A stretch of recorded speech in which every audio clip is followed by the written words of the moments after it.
దీప్తి, నేను క్లాస్లో ఏదైనా ప్రశ్న అడగాలంటే చాలా ఇబ్బంది పడుతున్నాను. ప్రతి ఒక్కరి ముందు ప్రశ్నలు అడగడానికి నాకు చాలా నర్వస్గా ఉంటుంది. దేవి, నాకు అర్థమవుతుంది. మొత్తం తరగతి చూస్తున్నప్పుడు ప్రశ్నలు అడగడం కష్టమే. కానీ నీకు సహాయపడే అద్భుతమైన సాధనం నాకు తెలుసు. దీప్తి, నిజంగా? ఏంటది? దేవి, నీవు చాట్‌జీపీటీ గురించి విన్నావా? ఇది నీవు ఎప్పుడైనా ఏదైనా అడగగలిగే అద్భుతమైన ఏఐ సాధనం. ఇది నిన్ను చిన్న చూపు చూడకుండా, ఎక్కిరించకుండా ఎల్లప్పుడూ అందుబాటులో ఉండే వ్యక్తిగత ట్యూటర్లా ఉంటుంది. దీప్తి, ఏఐ? కానీ నా చదువుకి ఇది ఎలా సహాయపడుతుంది?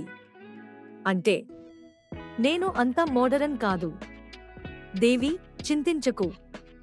ఇది వాడటం చాలా ఈజీ.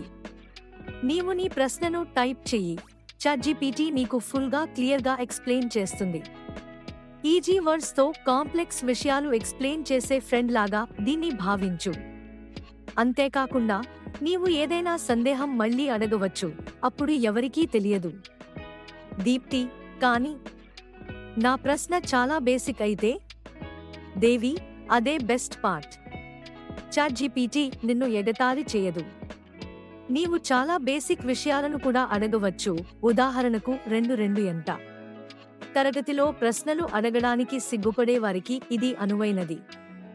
దీప్తి, అది నిజంగా సహాయపడుతుంది. నీవు తరచుగా ఉపయోగిస్తావా? దేవి, ప్రత్యేకించి నేను ఒంటరిగా చదువుతున్నప్పుడు, టీచర్ కోసం మరుసటి రోజు వరకు వేచి ఉండాలనుకోనప్పుడు. ఇది నాకు చాలా సమయం ఆదా చేస్తుంది. అంతేకాకుండా ఇది నా తలలోకి వచ్చే ఏదైనా ప్రశ్నకు తక్షణమే సమాధానాన్ని అందించడం లాంటిది. దీప్తి, నాకు నచ్చింది.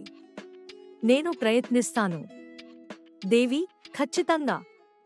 ఇది వాడిన తర్వాత తరగతిలో నీవు మరింత ధైర్యంగా ఉంటావు.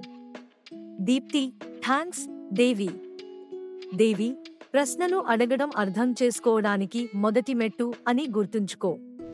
టీచర్ని లేదా చాట్‌జీపీటీని అడగడానికి అసలు వెనకాడవద్దు. నీవు చేయగలరు.